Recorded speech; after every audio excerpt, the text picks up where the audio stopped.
We're now joined by Assistant Director at the Atlantic Council, Imran Bayoumi, to discuss the continued allegations against China of foreign interference in Canada.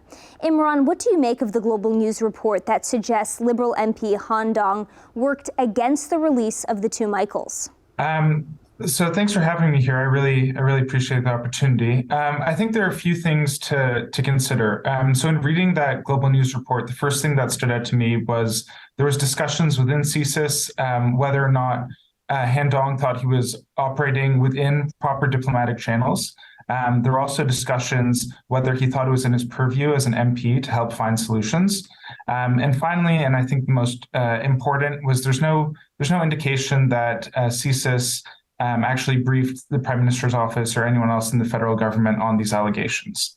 And I think that last point is particularly important because there were reports earlier in February that came out regarding Han Dong and potential foreign interference, and Trudeau was quick to defend him then. And I think we need to wait and see just how far up these allegations made it, and if the PMO's office was aware.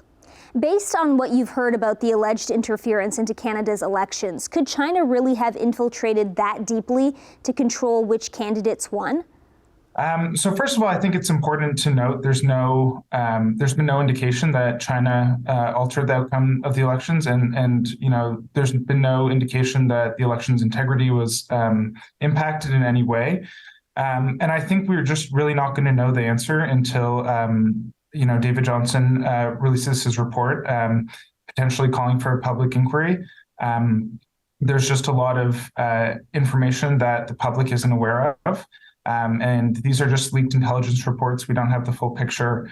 We're just really going to need to wait and see. A spokesperson in Beijing today said that China has no interest in Canada's internal affairs. Do you believe that? I don't believe that at all.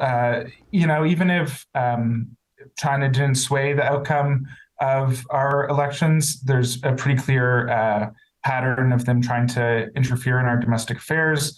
There have been allegations that there have been these Chinese police stations operating around the world, and I think at least 3 have popped up in Canada.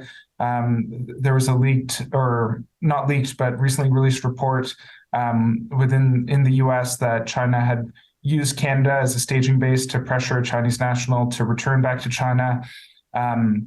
So, I mean, the list just goes on, but it's pretty clear that China does have an interest in impacting Canadian politics, and certainly they've been an active participant in doing so. Thanks so much for joining us, Imran. Thank you so much for having me.